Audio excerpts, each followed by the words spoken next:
Игровая карьера Питера Паркера насыщенная и во многом поучительна. Я знаю мало известных супергероев, которых индустрия доила бы столь же охотно. Естественно, многие его тайтлы звезд с неба не хватали, а к концу нулевых доверие к Паучку изрядно подорвалось. С тех пор игры о нем выходили лишь по серьезным поводам.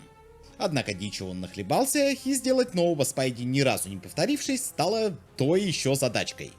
Insomniac с ней не справились абсолютно. Их Spider-Man получился такой солянкой решений из игр от Activision, только с бюджетом и фирменными закидонами студии. Я очень расстроился. Я правда расстроился, поскольку давно ждал свежего взгляда на приключения Паркера. Чтобы его способности раскрылись с неожиданных сторон, свободные активности не упирались бы в голимый мордобой и прыгание через колечки, а исследование Нью-Йорка не вызывало бы зевоту 1 час спустя. Тем более, что новинку делали Insomniac, подарившие аж несколько моих любимых серий. Ну и Sunset Overdrive. Я был заинтригован настолько, что поехал за своей копией в полночь. Питерский GameBuy устроил такой старт продаж, там даже постеры какие-то раздавали. Правда, они закончились раньше, чем моя очередь подошла. Наверное, это был знак. Я высказывался об этой игре в видосах про Ultimate и линейные приключения Binax. Высказывался нелестно и от своих слов не отказываюсь. Но прошло 5 лет, скоро сиквел выйдет, и я решил попытаться оптимизировать впечатление. Перепройти оригинал, попутно освоив DLC и Морализа, который в свое время упустил. Забегая вперед, к отдельным вещам я стал относиться спокойней, а какие-то даже полюбить. Морализа мы обсудим в другом небольшом ролике, а Spider-Man 2, когда он, собственно, зарелизится. Как всегда, прошу вас подписаться на канал и оценивать видео пальцами. Это помогает с продвижением. Не забудьте посетить мой телеграм с микроблогом, фотками и новостями, ну и Бусти, конечно, если хотите поддержать меня рублем. Ранний доступ к контенту, упоминания в титрах и обзоре, а также ежемесячный созвон в нашей Discord-конфе в благодарность от меня. Ссылки в описании. Местный Паркер бывалый. Он геройствует уже 8 лет, фоткается с прохожими и наслаждается подкастами Джеймисона понятного содержания. Кроме того, парень активно сотрудничает с капитаном полиции Юри Ватанабе. Она часто зовет героя на тематические вечеринки и даже проявляет некое подобие симпатии. And you called me? Aw, that's sweet. I called someone I could trust. Игра стартует с осады офиса Кингпина, где вас начнут обучать тонкостям местной боевки. Ее часто сравнивают с Аркхэмом, при том, что его принципы давно ушли в народ и использовались неоднократно. Insomniac впрямь сконцентрировались на быстром перемещении и цепочных комбо. Паук скачет от одного рыла к другому, подтягивается к врагам паутиной, смачно отпрыгивает от вертикалей и скользит за бандитские спины. Разумеется, все это привязано к системе уклонений. У Паркера вообще-то есть чутье, ориентируясь на которое можно и сотрясения избежать, и бонусов заработать. Перформанс узнаваем, хотя влияние Rocksteady тут сильнее заметно в других геймплейных элементах. Ничего дикого я тут не вижу. Механики персонажу идут, выглядит все это прикольно хотя бы на первых порах, а в остальном мордобой слабо отличается от некоторых его игр старого образца. Вряд ли их авторы были бы против чего-то подобного. Хотя там такой кал попадался, что хуже бы точно не стало. Впрочем, бывает трудно не обратить внимание на уморительную фигню. Известный супергерой, Человек-паук, отлетает в космос после 5 ударов в челюсть или пары автоматных очередей. Типа ясно, что он не пуленепробиваемый, но среднестатистический моб тут держит не сильно меньше, когда его под Friendly Fire подставляешь. Правда, я до сих пор не уверен, влияет ли это хоть на что-то. Даже вкачанный и обвешанный Паркер может отделывать рандомного Валеру секунд 20 реального времени. И не факт, что он потом не встанет, чтобы огреть его по затылку кирпичом. И совершенно понятно, зачем это все. Даже в играх Treyarch враги были жирнее одноклассницы, с которой ты на выпускном танцевал. А Insomniac хотят, чтобы ты двигался, прыгал, подтягивался, нарубал комбо и юзал всякие плюхи. Но крайне смешно наблюдать, как герой, укушенный радиоактивным пауком, погибает с пары неосторожных движений. Смешно как минимум с точки зрения доверия. Даже Бэтс дольше держался, хотя это просто мужик в дебильной шапке. Да и кривая сложности ни на шаг не отступает от вашего прогресса, и на каждый новый финт игра обязательно выпустит какого-нибудь козла, который одним ударом не сведет Спайди до уровня шкалера. Хотя качается тут буквально все. От скорости веббинга, пассивная штука, до количества залпов веб-шутерами. Ими можно красиво приклеивать людей к поверхностям, прежде чем у них кончится энтузиазм. Я не к тому, что игра невыносимо сложна, но эта история часто напрягает. Напрягает и система лечения. Тут есть шкала фокуса. Она заполняется при ударах, уклонениях и трюках, но отвечает за 2 процесса. Собственно, хил и фаталити. Последние красиво ваншотят врагов, а при должной сноровке с прокачкой вы сможете оформлять аж 2 добивания подряд. Загвоздка в том, что фокус копится медленнее, чем я обзоры выпускаю, а количество мобов на арене может исчисляться десятками. Тебе наваливают бонусов за стиль, там, воздушные убийства и так далее, но это ситуативная история. Благо, они волнами наступают. Некоторые их типа убиваются по конкретному сценарию. Вот эти кингпина-заменители, идентичные натуральному, употребляют до 3-4 рукопашных комбинаций, причем их еще связывать надо. К щитовикам пристраиваться сзади, но особый дискомфорт доставляют всякие снайперы и ракетчики. Хотя оформлено внятно. Ты видишь лазеры, оцениваешь обстановку и не сильно удивляешься, когда в тебя прилетает. Двигайся, будь внимательнее и так далее. В то же время некоторые опции располагают продолжительными анимациями, которые нельзя отменить. К примеру, бросок. На локациях валяется интерактивный мусор вроде бочек, палетов и коробок. Они весьма эффективны против стаковых гадов и даже здоровяков. Челы с хлыстами только так и дамажатся. Они появятся ближе к концу, но в DLC их довольно много. И пока Паркер красиво подтягивает штуку к себе, его тело уже может быть нашпиговано килограммом свинца. Тут кто-нибудь возмутится, мол, ты жалуешься на то, что игра тебя за ошибку наказывает? Да как бы нет, но вот только гляньте, сколько уродов покушается на супергероя, который дохнет с пары выстрелов. Я такого даже в низкобюджетной сране не встречал. Клянусь богом, достаточно один раз в него плюнуть, чтобы Спайди уехал в реанимацию.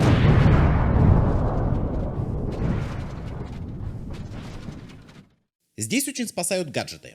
Привет старым любителям Insomniac. Паук и раньше не брезговал всякими девайсами, но здесь они буквально разят душком классических Ratchet & Clank. У меня есть пара роликов, но вы их не смотрели. Тоже радиальное меню, дроны похожие, штука, которая ваншотит, вот эти ловушки вроде тоже где-то были. Мой фаворит вот эти бомбы. Взорвавшись в толпе, такая прочно залепит сразу несколько человек. Удобно, ведь связанными врагами можно бросаться и подтягивать их в полете. Акцент на воздушных баталиях тут солидный. По дефолту паук запускает людей с смачным апперкотом при зажатом квадрате, что наводит меня на следующую тонкость в управлении. Одни и те же команды могут отвечать за разные вещи. Возьмем треугольник на геймпаде PlayStation. Вблизи это сильный удар, издалека подтягивание ко врагу. Зажав кнопку издалека, можно обезоружить его или сбить с толку, грубо говоря. А если человек закокунен, удерживая треугольник, можно смешно его раскрутить. Причем интенсивность раскручивания зависит от того, как быстро ты кнопку закликиваешь. Правда, работает оно с конкретного расстояния, и если вы оказались к жертве чуточку ближе, Паркер просто заруинит весь план. Система не уникальная, часто встречается в битэмапах, там, хэк-н-слэшах, но конкретно с местным контентом часто не остается времени на то, чтобы вымерять эту фигню. Мне хватило пятка фейлов, чтобы забить болт. Удалось? Замечательно. Не удалось? Да и хрен с ним, в меня 15 снайперов целятся, вы чё? Локон тоже такое, в смысле, дело, наверное, не в нем, а в кучности активных точек. Они сбиты так плотно, что бывает проще целиться вручную. Кстати, спасибо разрабам за эту возможность. И за то, что игра уходит в слоумо в этот момент. Впрочем, это все частности, которые замечаешь через какое-то время. Их маскирует динамика, и обидеться на условные анимации ты банально не успеваешь. Если, конечно, не пылесосишь игру досконально. Знаете, проблема этих старомодных челленджей не столько в том, что они вторичны и бесят. Есть люди, которым нравится летать через кольца, бегать на время да очки набивать. Я за них рад. Но когда делаешь то же самое много раз, либо лажаешь сам, либо авторы другого не предлагают, в глаза бросается уйма неприятных моментов. Может, небольших, но ощутимых. Тут Локон сбился, вот Паркер удар пропустил, застряв в какой-нибудь фигне. Вот это происходит.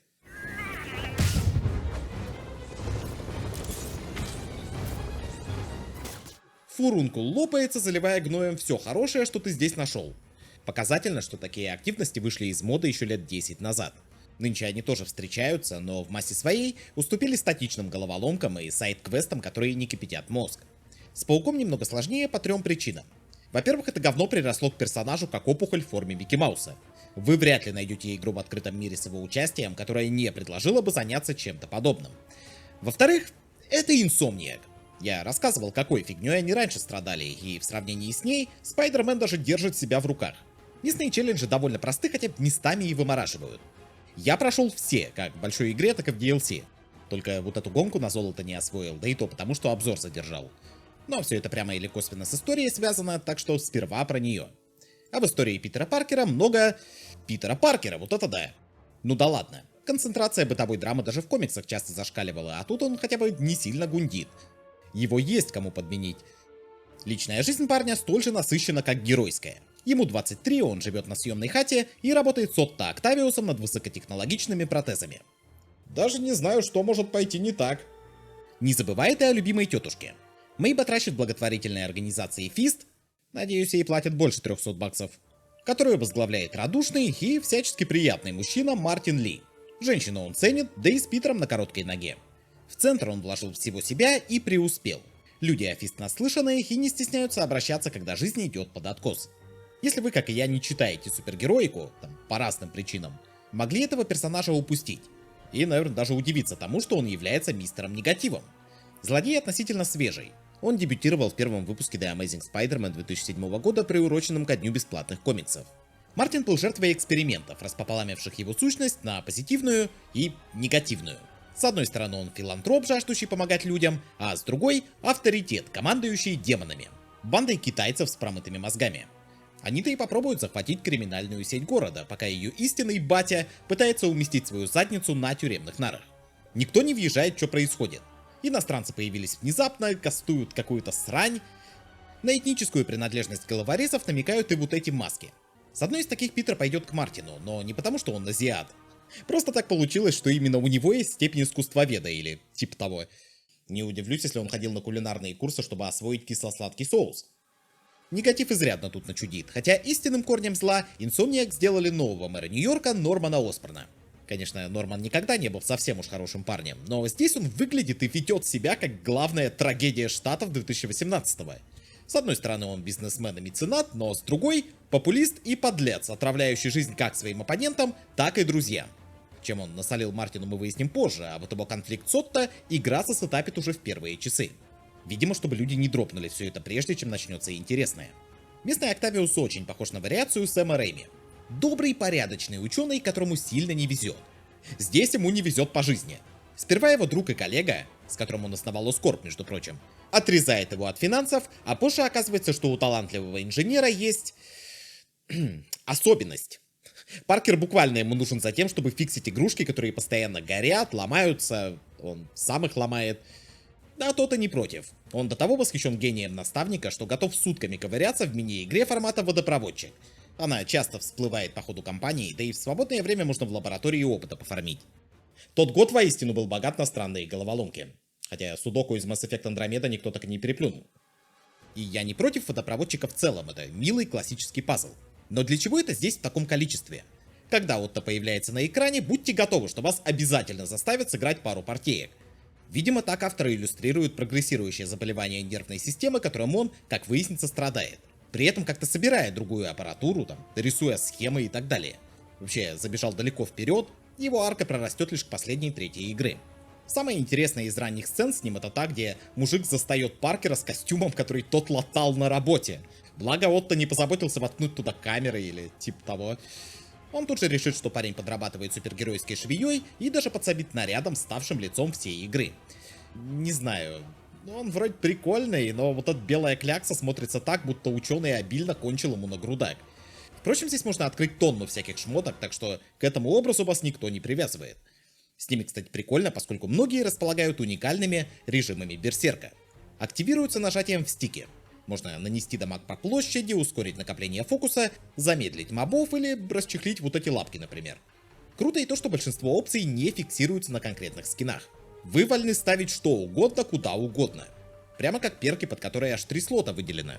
Гаджеты, костюмы, обвесы, древо прокачки 3 типов, технологии, боевка и веббинг. В совокупности все это дает неплохой повод изучать игру. Если вот эта фигня тащится стандартными скиллпоинтами, их выдают с каждым левелом, остальное покупается за жетоны. Жетонов 6 типов, а оформятся они в том самом сэндбоксе.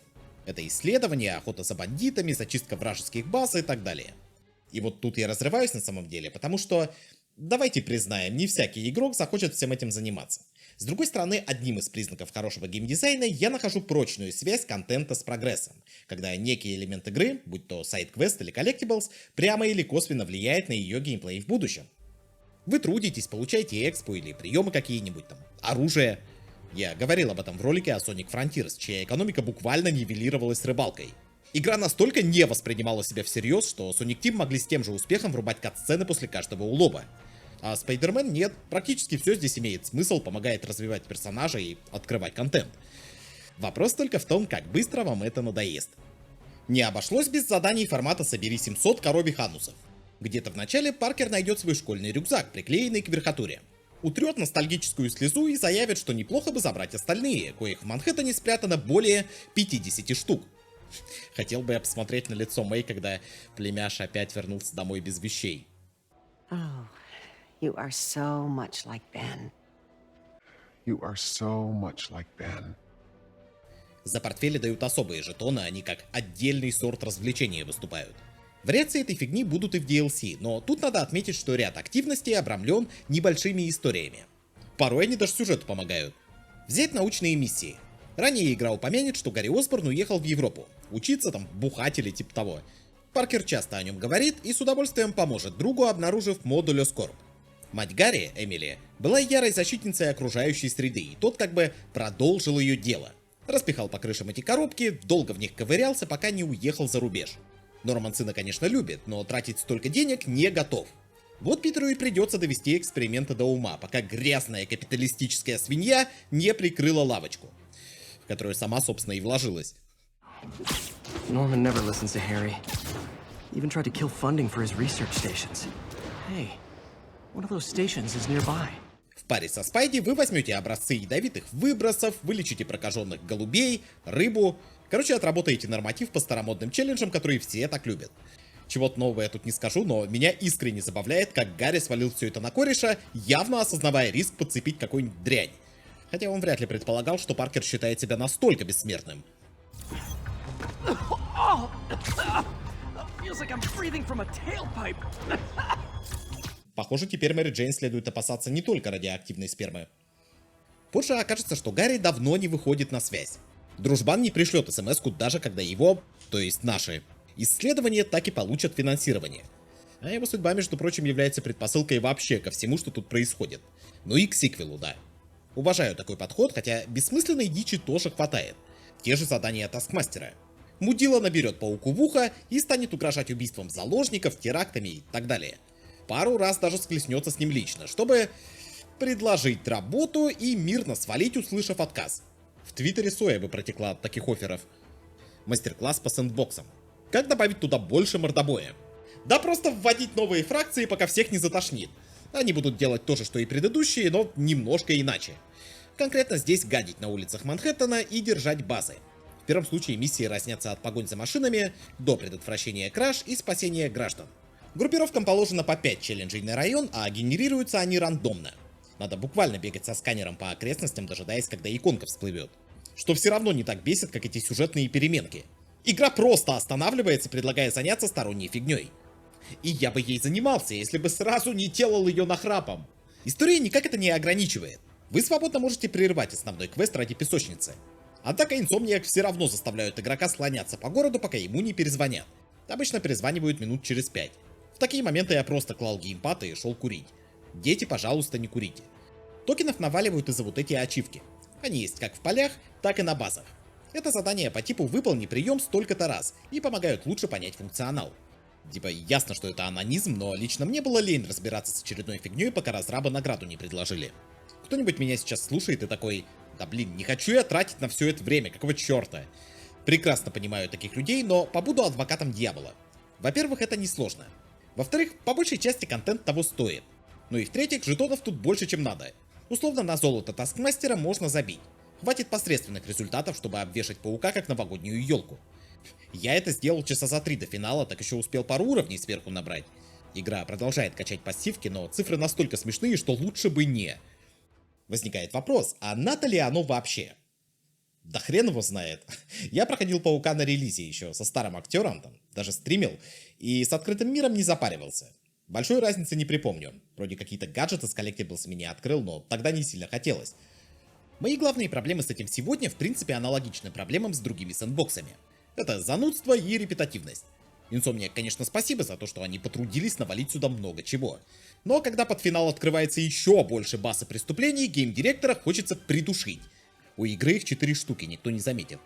К тому же я убежден, что только ради этой фигни в сюжет запихали... О, господи.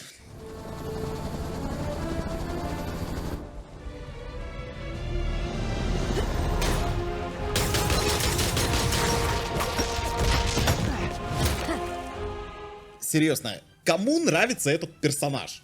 Кто-то хоть раз приходил в пауков с мыслью: Вот было бы круто, если бы тут была Соболь. А то на кой оно мне без Соболь-то? Не знаю, что там с ней в комиксах. У нее даже вроде лимитка была, если не путаю. Но это уже 3-я или 4-я игра с ней. И каждый чертов раз у женщины один и тот же функционал. Она втискивается в сюжет с толпой головорезов и мешает Паркеру делать работу, поскольку это якобы он мешает ей делать работу. Хотя свою работу она либо не делает совсем, либо делает так, что лучше б не делала. Конкретно сейчас ее снял Осборн, потому что запахло керосином. Вернее, дьявольским дыханием. Это биооружие, хранившееся под плинтусом в лаборатории Оскорб. С такой колбой можно изрядно начудить, и, естественно, демоны очень даже не против заиметь себе образец. Под прицелом окажутся все, начиная с самого Нормана, правда, многие тут согласились бы грохнуть его за бесплатно, заканчивая мирными жителями, а также сотрудниками конторы, которые в теме. Одного из них Паркер даже спасет в своей фирменной манере.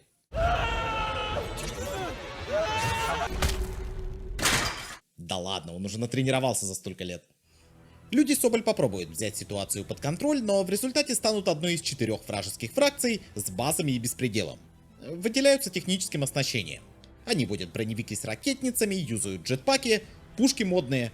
Короче, паук изрядно с ними вспотеет, хотя те же самые люди спокойно вырубаются с одного тычка электрошокером в зад. Причем даже не усилиями могучего супергероя, а Мэри Джейн Уотсон, внезапно угоревшей по журналистике. Уже можно заводить счетчик моментов, в которых этот паук сосет у Web of Shadows. Геймплей за MJ существует, и я не буду даже пытаться рассуждать, как между вейбингом и мордобоем вклинился один из самых унылых стелсов в моей практике. Я его в целом не очень люблю, но на плохой хотя бы орать можно. 0 вариативности, 1,5 способа облажаться.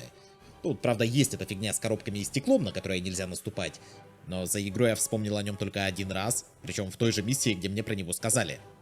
И стелса тут много. Не так много, как могло быть, но достаточно, чтобы шугаться всякий раз, когда Уотсон появляется на экране. Как я уже говорил, она занимается журналистикой. Расследовательской журналистикой, а это значит, что девушка обожает работать в полях. Вламываться в помещения, врать и всячески ходить по острию. Ладно, неплохой способ обновить образ любовного интереса главного героя. Я не против. Хотя этот троп про сильных журналисток задолбал еще в золотую эпоху Нетфликса. Но есть одна тонкость. Питер и Мэри расстались полгода назад. Не потому, что он ей внимания не уделял или типа того. Она, кстати, принимает его вторую работу и по этому поводу не гундит. А вот роль дамы в беде порядком надоела. Именно гиперопека и вечные переживания Питера навредили их отношениям. Уотсон хочет делать дела и, проявив себя в области журналистики, предлагает бывшему этакое партнерство. И тот даже не против. Сиди себе, атакуй на здоровье. Лишь бы цела была, да глупостей не совершала. Но она их совершает, при этом умудряясь наезжать на героя, когда тот справедливо крутит пальцем у виска. Чё-то представил, как Лоис Лейн членососит Кларка за то, что он ей работать мешает. Трагедия в том, что персонаж Мэри Джейн мог даже сработать, занимаясь она этим в кат-сценах или за кадром. Как бы там ни было, в сюжете девушка функциональна, даже двигает его пару раз. А со стелсом выходит, что она кипятит мозг не Паркеру, но игроку, заставляя его участвовать в геймплее, которого тот не просил. Я уж молчу, что жанр в принципе специфический и не всем заходит. Но есть и прикольное. Мне вот понравился эпизод с захватом заложников, где Мэри подсказывает Питеру, кого выгоднее устранить. Не то чтобы он не справился без нее, работать втихую он умеет, и если бы я сравнивал что-либо с Бэтменом, то вот это вот. Спайди подвешивает вражин к балкам и фонарям, пристраивается сзади и даже может тихонько зарядить пяткой с дистанции. Пойдет. Не самое худшее, что я видела, иногда даже веселит. Еще у Питера есть датчик, буквально указывающий, опасно ли гасить человека или нет, и... Как ни странно, этот датчик зовут не Мэри Джейн. Просто прицельтесь, жмакните в сканер, и вот оно. Так подсвечиваются и объекты, которыми можно шуметь. Пальни веб-шутером один раз и жди, пока сволочи разминутся. И интеллект, конечно, такое, но его типа хватает, чтобы оно минимально игралось. Конкретно с паучьим стелсом у меня проблем мало. Он расширяет вариативность, но достаточно казуален, чтобы не перетягивать на себя одеяло. К тому же в компании есть мало моментов, которые нельзя было бы пройти как-то иначе. И слава богу, ведь госпоже Уотсон разрабам походу не хватило. Тоже говно они подцепили и Майлзу Моралесу. Он пока не опаутинился и является обычным пацаном. Пускай и способным писать приложения, ломающие софт дорогостоящих военных компаний. Не, ну Паркер в его возрасте умел варить клейстер из огрызка ногтя и лобковых волос. Интересно, существует ли в этой мультивселенной паук-гуманитарий? А, ну да. Фактически это та же механика Мэри Джейн, которая ящики опрокидывает, да прокладками швыряется. Только в первом случае работает с расстояния, а во втором ограничена активными точками. Сегментов с Моралесом не очень много, но, как правило, возникают они в неожиданные моменты и вырывают из динамики. Как, собственно, и вся его ветка. Когда парень не юлит около других персонажей, он учится стоять за слабых и себя самого, как бы доказывая, что настоящий герой может обойтись и без суперспособностей. Но он все равно их получит, потому что надо комиксы продавать, короче. Это такой лейтмотив. Все сколь-нибудь значимые персонажи тут стремятся к добру, как умеют. Мэй, помогающая обездоленным, упертая журналистка Мэри Джейн, скромняга Майлз, его отец, полицейский Джефферсон Дэвис.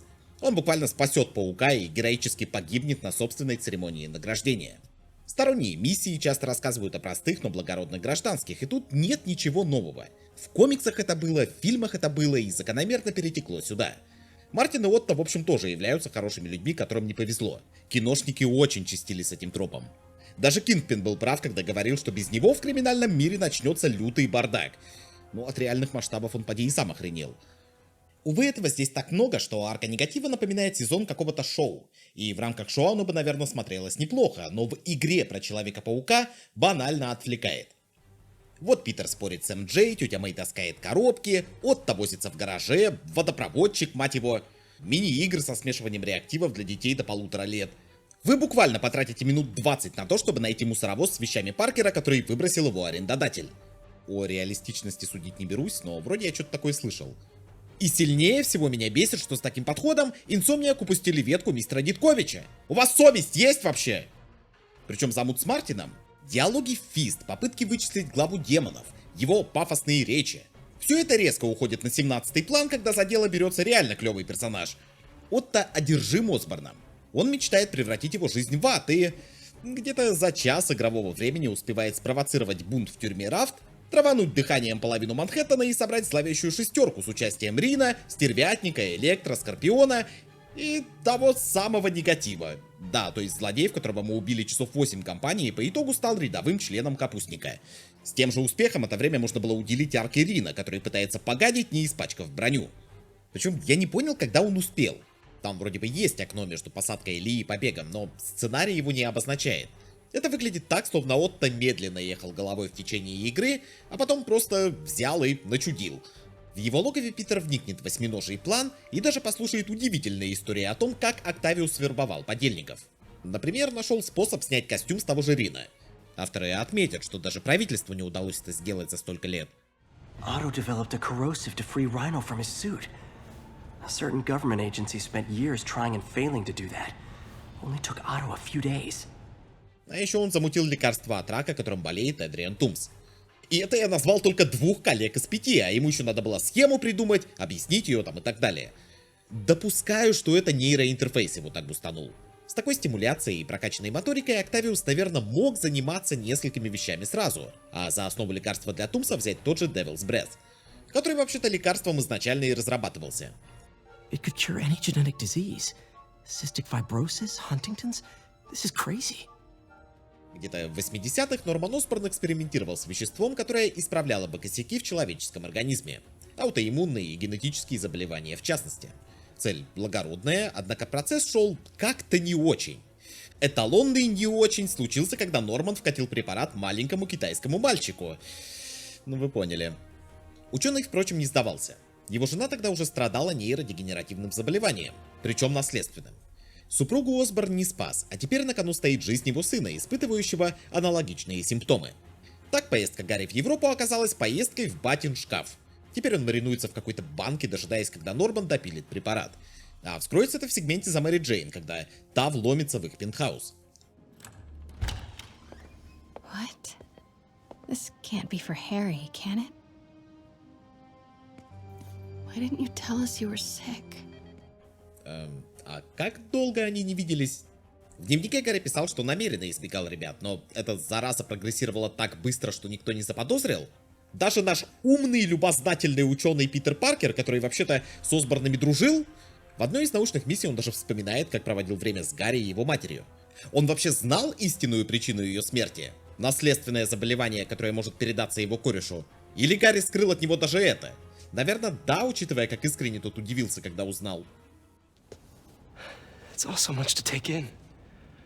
Harry sick? Огрызок с шестеркой, наверное, интереснейшая часть кампании, и мне очень жаль, что его здесь так мало.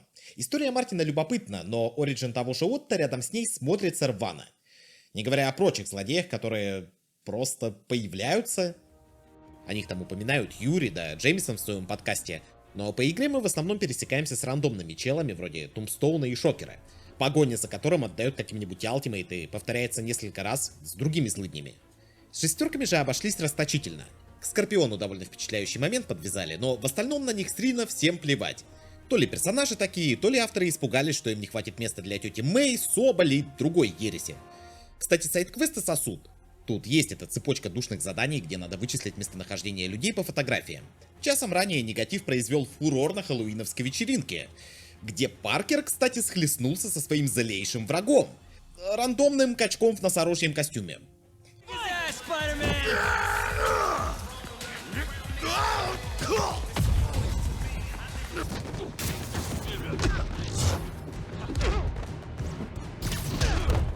Страшно сказать, но в такие моменты я понимаю возмущение Мэри Джейн. Трудно найти человека, которого она бы не заваншотила. В конце концов, одержимые затеряются на Манхэттене, где их придется искать. Ничего не знаете о Манхэттене? Попробуйте послушать Питера, который возбужденно докладывает, куда примерно надо спешить. Таких миссий здесь где-то четверть от всего ассортимента. Остальные либо дублируют фигню из сэндбокса, либо достаточно неинтересно, чтобы о них вспоминать. Что до шестерки, мне понравилась идея парных босс-файтов, но реализована она довольно уныло. По факту вы меситесь с двумя обособленными гадами без намека на тимворк с их стороны. Хотя они даже что-то там комментируют, орут друг на друга и так далее. Сами по себе схватки тоже пресные. Откровением стал, Рина, который из игры в игру носился примерно одинаково. Надо было врубить его в стену, помутузить немного, потом опять врубить в стену и так далее. Insomniac же вмазались креативом, и теперь его надо приманивать к интерактивным объектам, вроде строительных лесов. Приятные, кстати, детали для стандартных поединков. Можно даже неплохой кадр захватить, если повезет. В целом, очень жаль. Возможность сделать эту муть интересной была, но разрабы опять пошли по протоптанной дорожке, пересказав буквально все, что уже кто-то делал. К Spider-Man выходила DLC «Неспящий город». Это единая история, распиленная на 3 куска, причем во главе каждого стоит конкретная тема или персонаж. Сквозной же сюжет пристроился на лбу Хаммерхеда, который пытается захватить криминальный сектор города после разгрома Кингпина и Мартина Ли.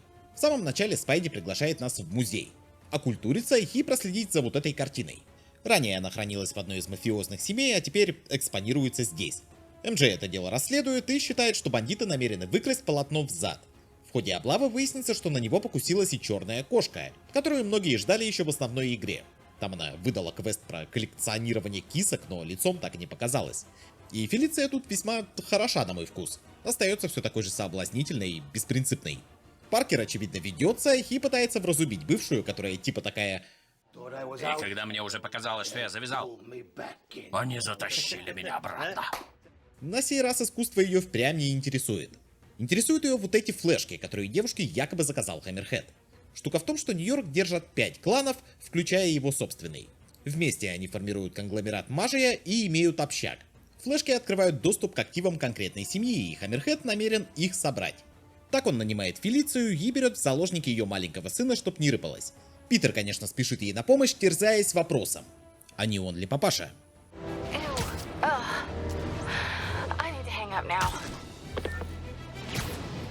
Не, ну справедливости ради, здесь Уотсон даже в себе. Психует, конечно, но перезванивает через пару минут, извиняется и активно участвует в поисках мальчика. Благо, Insomniac хватило стыда, чтобы сбавить градус насилия над паркеровским мозгом. В Хейст этим Фелиция занимается, но она персонаж такой. К тому же тут есть и вот эта дура. Скрюбол — это, короче, трэш-стримерша, которая буквально минирует здания, организует налеты и всячески беспределит ради лайков и подписок. Ваших я тоже жду, иначе застрелю вот этого хомячка. В большой игре мы с ней тоже пересекались, но там она благополучно уехала на тюремный конвент. К DLC ее уже выпустили, какого-то Бена, и теперь она всячески заманивает паука в свое дебильное шоу. Это такая вариация заданий Таскмастера. Обезвреживание бомб, стелс, драчки. Но есть уникальная, вроде прикольной фигни с гаджетами. Девка хакает наш костюм, оставляя лишь 2 примочки, которые надо комбинировать. Тут еще есть так называемая фотобомба, это по сути множитель очков. Надо устранять мобов в пределах конкретного сектора и победить в Quick Time Event. Ну, в целом окей, ничего криминального. Было бы странно, если бы разработчики забили на сэндбокс в своем дополнении. Но если вы уже зачистили игру, открыли все гаджеты, перки и полностью прокачались, новые токены попросту будет некуда тратить. Единственное, чем Insomniac вас наградят, ну, кроме ачивок, тройкой новых костюмов. А их тут уже как в гардеробе Собчак. Стоит ли напрягаться, учитывая, что иметь дело со Скрюбл неприятно абсолютно? У меня тоже специфический голос, он не всем нравится. Так прикиньте, если бы я зачитывал текст вот в этой манере.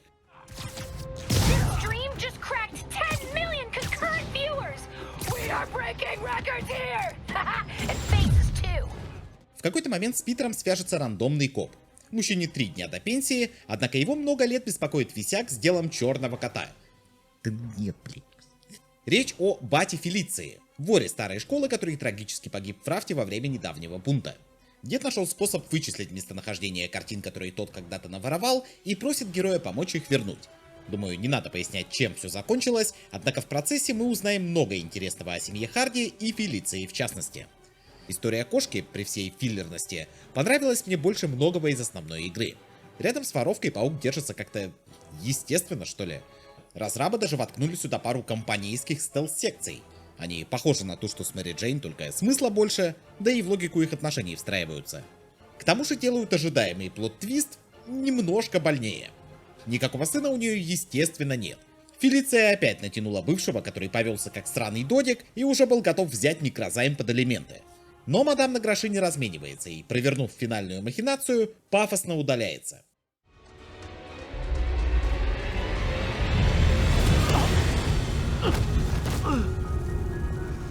Рядом с последующими главами Хейст ощущается как небольшая, но цельная история, и, если честно, ею бы я и ограничился. Тюрфорс развивает план твердолоба, взявшегося устранять донов мажей. Так полиция теперь занимается двумя вещами. Охраняет потенциальных жертв и помирает. Тут даже есть эта сопливая сцена с безымянным копом, которому дети мерч подогнали. Капитан Ватанабе, до этого походу служившая в гвардии розовых пони и не видевшая гибели компаньонов, потихоньку напитывается праведным гневом. В оконцовке он приведет ее к срыву и отставке из органов. Хаммерхед же параллельно ищет некий проект Олимпус, на деле являющийся безвкусным экзоскелетом производства Sable International.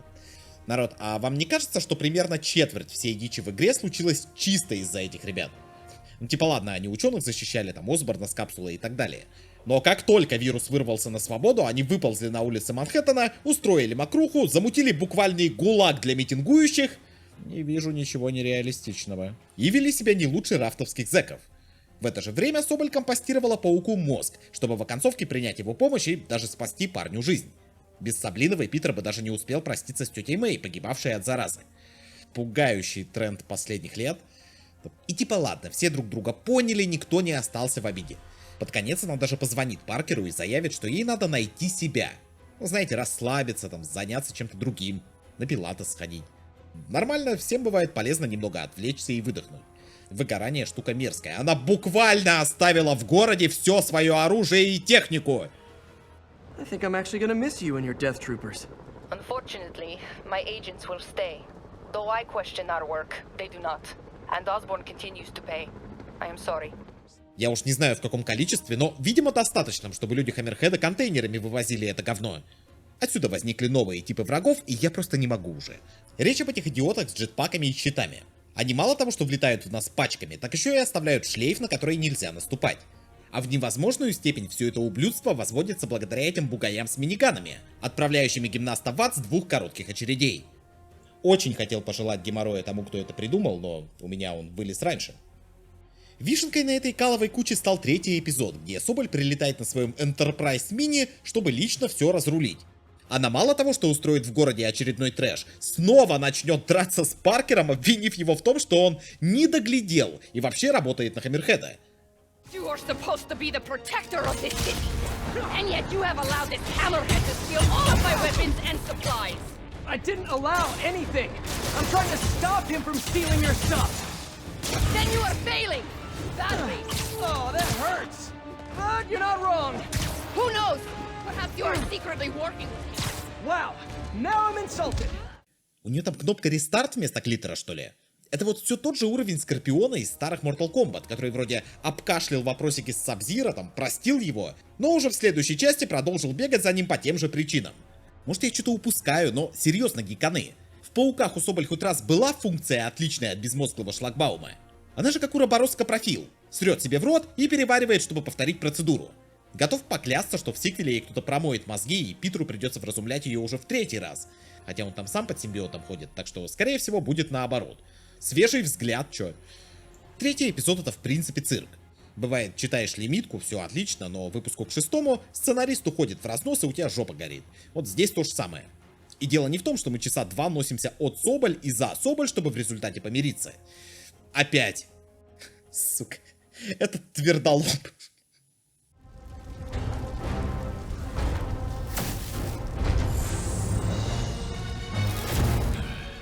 Когда мемов хочется, она на машины под санкциями. Сильнее всего вымораживает ситуация с Юри. DLC всегда считались контентом второго порядка. Они продаются на базе оригиналов и покрывают лишь самую вовлеченную часть аудитории. Прочие игроки либо не хотят доплачивать, либо забывают о них в бытовой суете и потоке релизов. Я так вообще о них вспомнил, когда за обзор сел. И то потому, что они с ремастером шли. Возможно, это и сгладит проблему, которую я озвучу. Ватанабе была с нами со старта. Это чуть ли не первый человек, кроме Паркера, которого мы тут слышим. Даже когда на историю она влияла не сильно, мы о ней помнили и относились как к полноценному персонажу. В Tour Force с Юри происходят метаморфозы. Она уходит в Рэмпейдж и портит макияж Хаммерхеда выстрелом в чугунный жбан.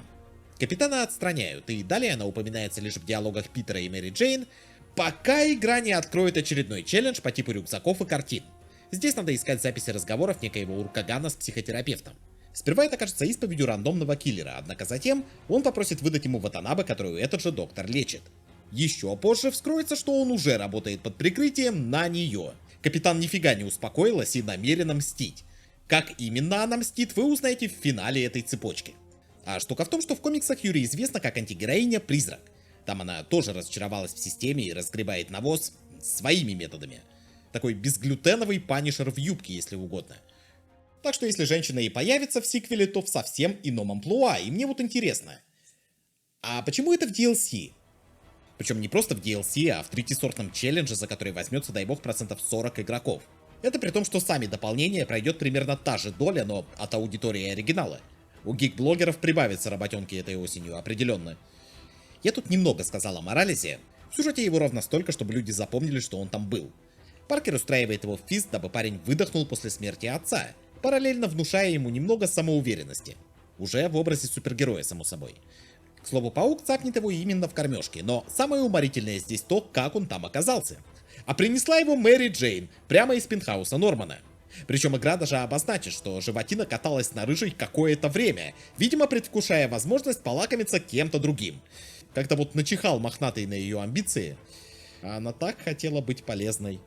Insomniac, может, и сделали мало оригинального в своем спайде, но, по крайней мере, они знатно расширили мультиверс. Дамы и господа, трепещите. Восхитительный паук-сексист.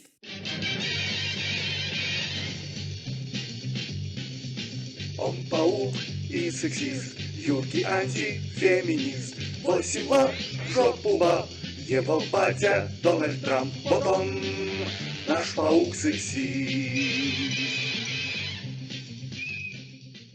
Ну, хоть черным парнем не побрезговал. С великой силой приходит великая ответственность, и в DLC станет ясно, что за этого подростка Паркер отвечать пока не готов. Пообещав ему паучий мастер-класс, он кормит Майлза завтраками, настаивая, чтобы тот тренировал не только тело, но и разум. Пацан вроде и не против, однако старается тактически напоминать герою о себе, натурально задалбывая его звонками на протяжении всех 3 эпизодов. Куда это придет, все хорошо знают. Его собственная DLC станет самой продаваемой игрой на запуске PlayStation 5. Самой продаваемой на физических носителях, так что технически это не DLC, а стендалон. Sucker Punch делали такое с Infamous First Light. Я не считаю Spider-Man от Insomniac безусловно оригинальным проектом. Перечислив их собственные находки, мы получим короткий абзац со вторичными штуками, без которых все бы обошлись. Эти мини-игры, стелс Моралеса и Мэри Джейн, гаджеты с перками опустим, они хотя бы развлекают. Большинство челленджей сформировано по классическим лекалам, боевка напитана принципами Рокстеди и битэмапов 15-летней давности. Читай теми же самыми пауками. Боссы всегда что-то напоминают, а бонусный контент упирается в костюмы и барахло из рюкзаков. Но плохо ли это? Месяц назад я бы сказал, что да. Поздние вещи от Activision сосали не только потому, что были уродливыми и кривыми, как черт знает что. Они проговаривали одинаковый материал снова и снова, пока не затерлись на фоне аналогов. Сэндбоксы тогда процветали, и Спайди просто нечем было крыть. Буквально одна из немногих игр тех лет, о которой народ вспоминает с теплотой, короткий, наглухо линейный Shattered Dimensions. Несмотря ни на что, он умел и зубы показать, и разнообразие навалить. И вот приходит Insomniac. Их тайтл лоснится, манит анимациями. Вебинг, как говорится, silky smooth.